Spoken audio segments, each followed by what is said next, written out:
The following is an independently produced community access program. The viewpoints expressed are those of the community access producer and do not reflect those of Shaw Cable Systems. The program is presented in response to CRTC policy guidelines regulating community programming.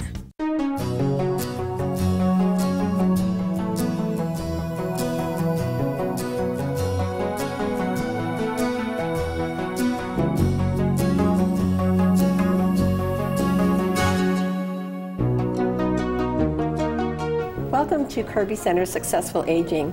We appreciate you being here with us again this evening. Kerby Centre is here in Calgary, and we provide all kinds of services and programs for those 55 plus. Come on down and see us. Today our topic is staying part of the community, and it's absolutely my pleasure to welcome two guests with me today. Hello, Roman and Raynell, how are you doing? Hi. Roman, could you tell us a little bit about who you are and who you work with? Sure. My name is Roman Katz-Nelson, and I'm one of the program managers on the older adult team at Calgary Family Services. So I work with the counseling and community development teams. Excellent. Thanks for being here. Thank you for having me. Raynell.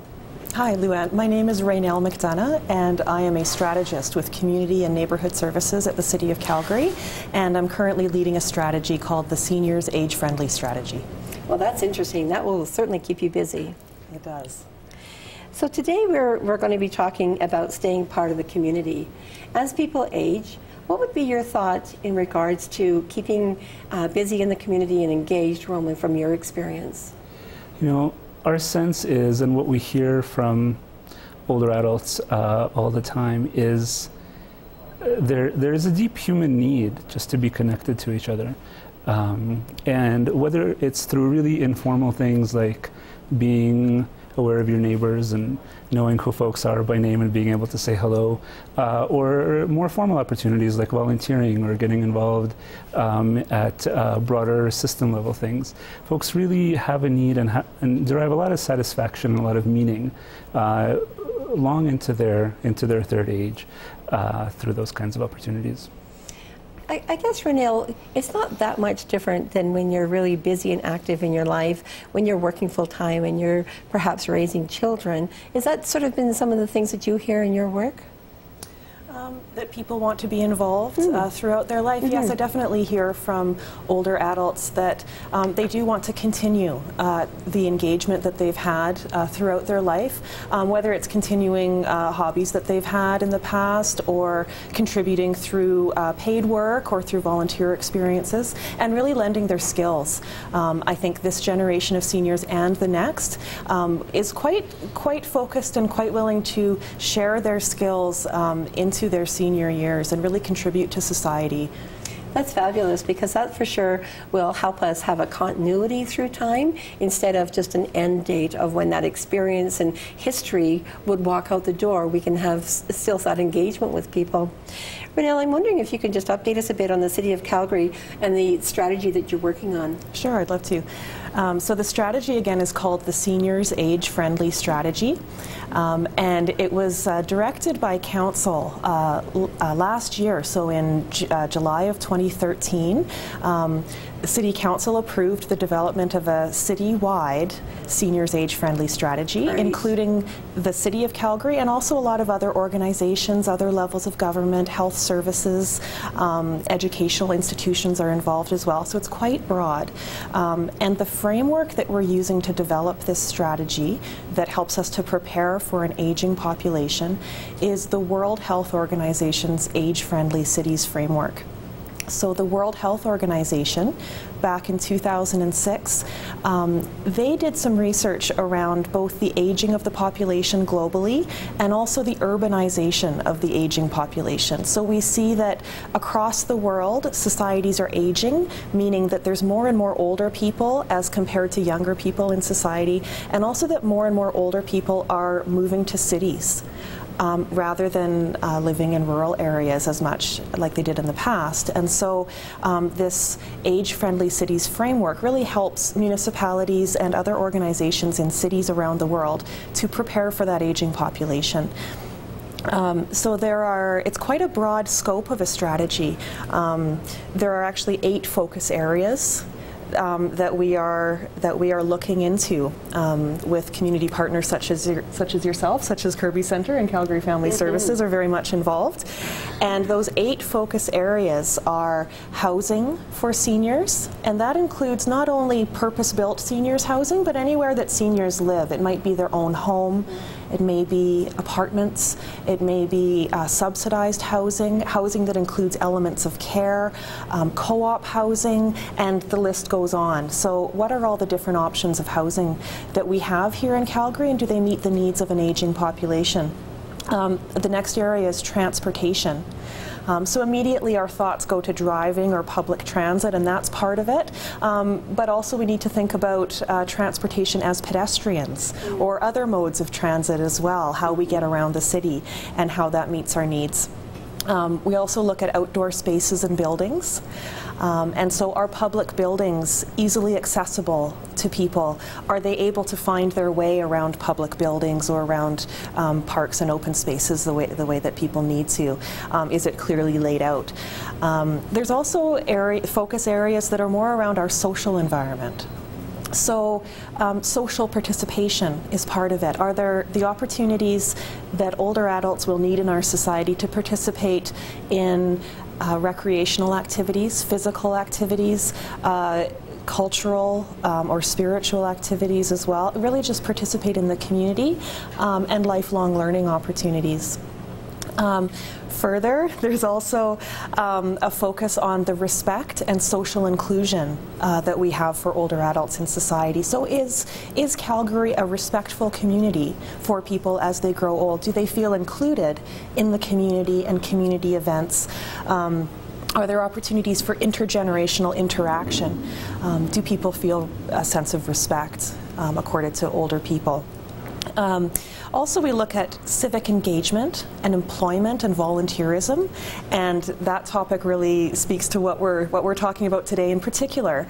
So those opportunities for older adults not only to engage in paid employment or volunteerism, but also engaging in civic activities like participating in this strategy. So we have a lot of seniors that are involved either through engagement activities or through our advisory committee who are telling us as the city or other organizations what they want to see.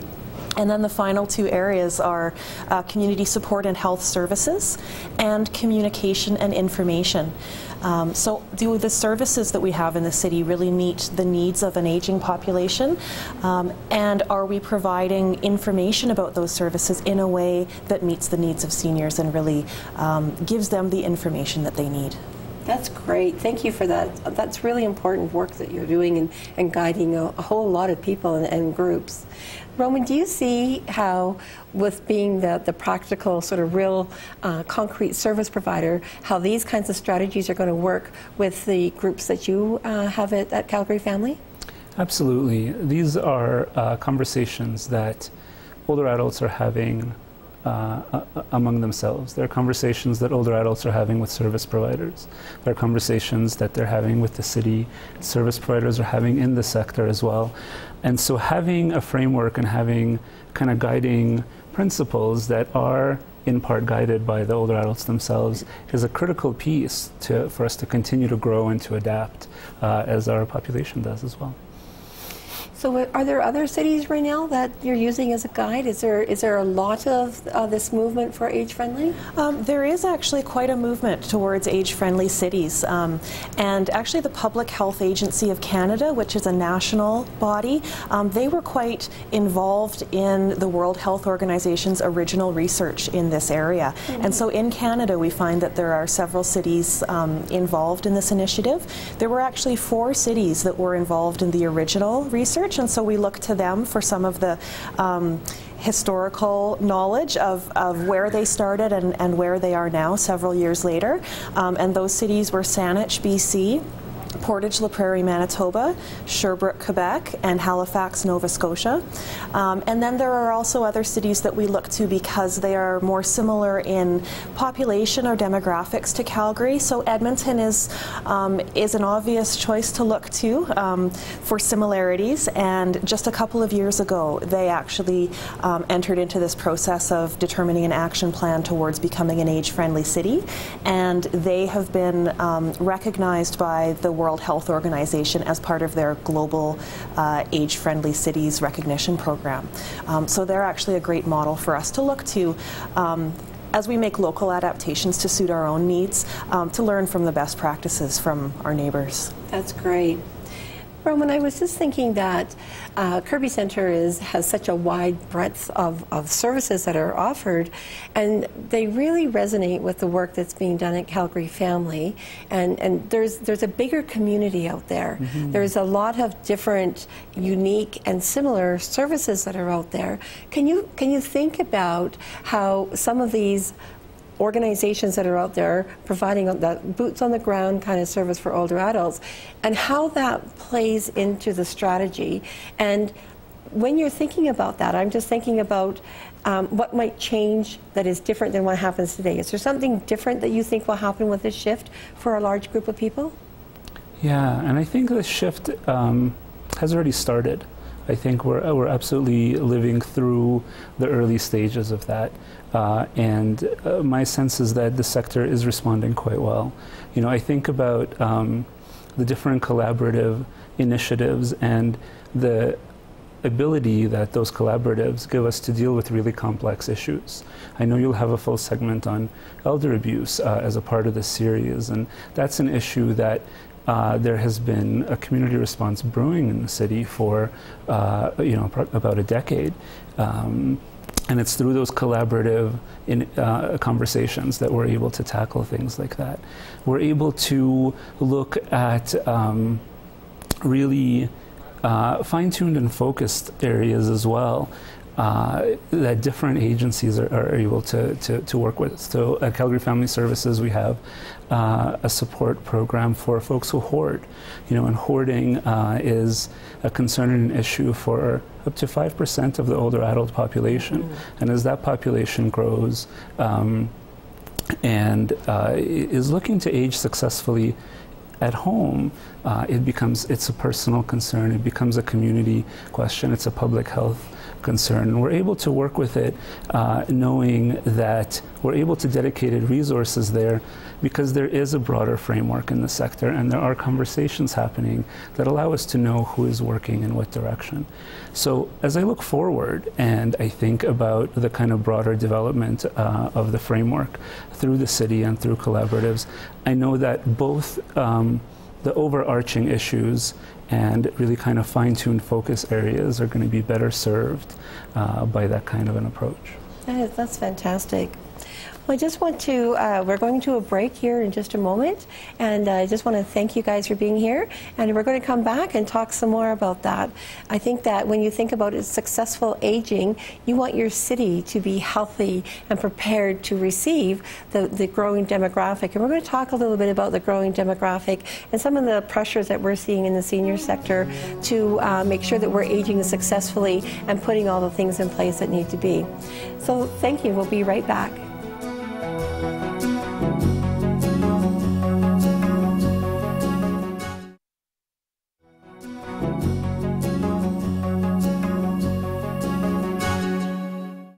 Welcome back. Today we're talking about staying a part of the community and engagement, and we're really, really pleased to continue talking with Roman and Renelle. Thanks for being here again. So Roman, I wanted to touch a little bit with you on some of the programs that you have done to engage older adults. Sure. So the older adult team at Calgary Family is a pretty broad team, and we work with folks providing a broad range of interventions and supports, as well as a dedicated team that works around engagement using community development principles and approaches.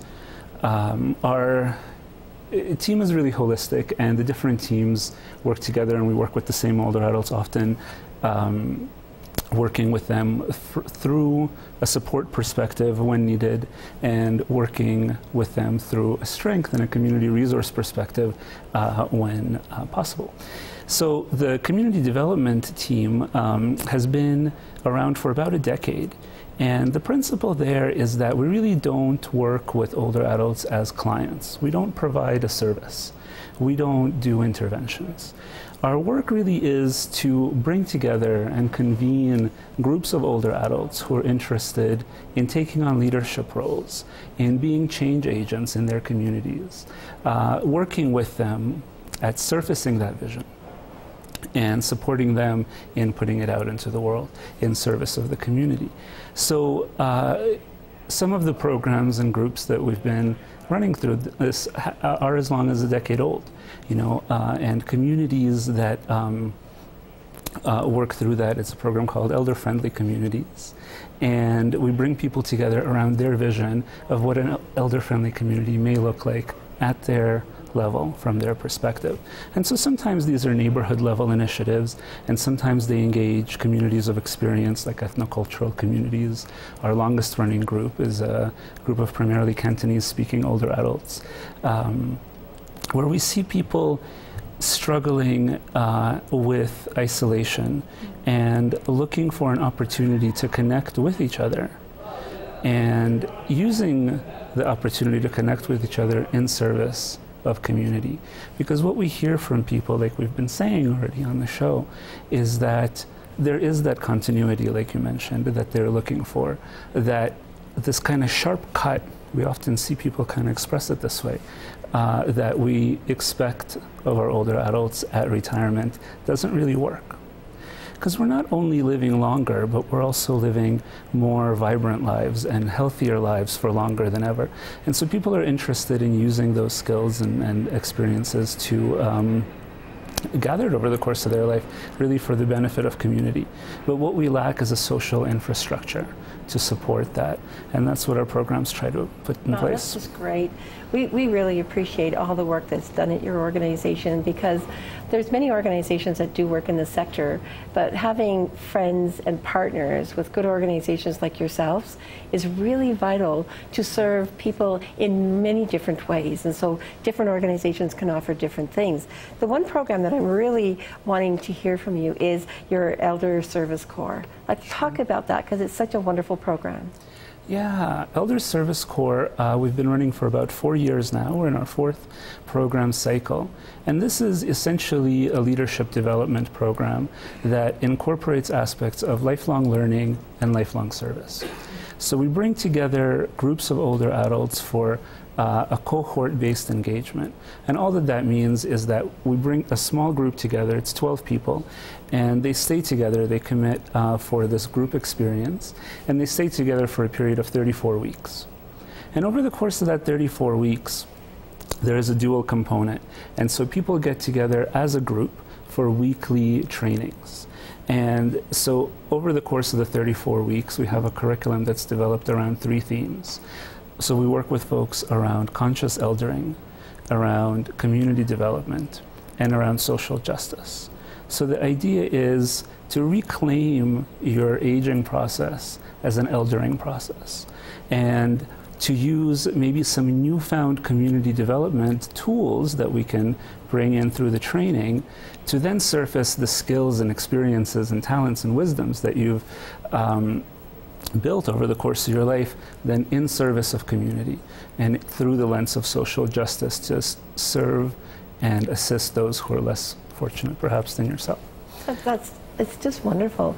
Renelle, I wanted to ask you, when you think about Roman's programs, we're going to need a lot of those programs as the demographic changes. Can you talk to us a little bit about some of the demographic changes that you're seeing? Yes, definitely. So at the City of Calgary, we do demographic projections. So looking ahead into the future at what Calgary will look like. And if we look at the period of 30 years between 2012 and 2042, what we will see is a tripling in the number of seniors in Calgary. So in 2012, there were about 100,000 seniors. In 2042, we're expecting to have about 300,000 seniors, 65 plus, in the city. Now, we know that part of that increase is due to the growth in the city of people of all ages. So we will see a growth in younger ages, middle-aged adults as well. But when we look at the percentage change over the course of that 30 years, right now, Calgary's population is about 10% of people over the age of 65. By 2042, we're expecting to see about 20% of people over 65. And so that's quite a dramatic change and really tells us that the growth in the seniors population is much more rapid than the growth that we're seeing in other demographic areas. We do tend to attribute a lot of this growth to the aging of the baby boom generation that were born post-war from about 1946 until about 1965. But in addition to that, we are also seeing that because of advances in medicine and health and that we do live in a community that can support quite a long, healthy life, that we are living longer, and we'll actually see not only a tripling of older adults 65 plus, but also a tripling of older adults 75 plus as well. Wow. So of the older adults, we're going to see quite an increase there. And it's very interesting, if I can add, that when we talk about the seniors population, it's quite a diverse population that we're talking about. And so if we look at ages 65 to 100 plus that people are living now, that's quite the spread of ages. And so the needs and the preferences and how we prepare for that population people are going to have quite diverse needs, and we need to be prepared to meet quite a variety of different preferences. We're going to have to clone us. That's all there is to it. With the increase of volume, our capacity, we'll have to certainly look at the capacity for the community to respond, to assist people. You know, Roman, I'm really interested in hearing some cross-generational projects as well you've been working on. Sure.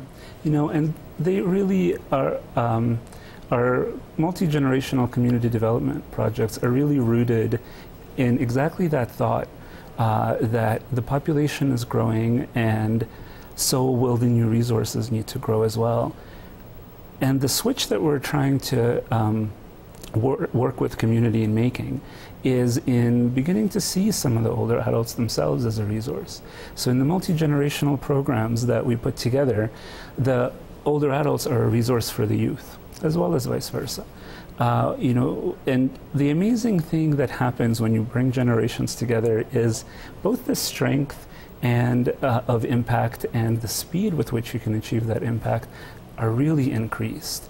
Oftentimes when we're doing community development work, to build strong ties among people takes several months, sometimes years. We've had multi-generational programs where older adults and middle school kids get together for a period of just 4 weeks, and the impact is just tremendous.